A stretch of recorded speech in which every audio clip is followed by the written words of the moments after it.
ये मैं यादगार बनाता हूँ।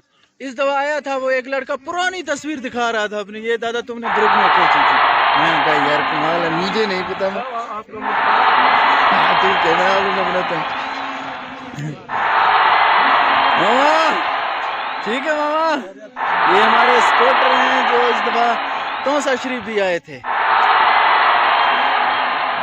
यहाँ सीनियर लेजेंड अजीम प्लेयर आलमगीर साहब भी बैठे हैं। आलमगीर सलाम, थैंक यू जहूर भाई के साथ हैं। नब्बी बलोच पासबान के पुराने प्लेयर भी आए हुए हैं अपने टीम के साथ। हाय हाय, करीम खान भी आए हुए हैं। शादमानी कॾहिं मार मानी निवाड़ तो शाद नो करीम भाई थे।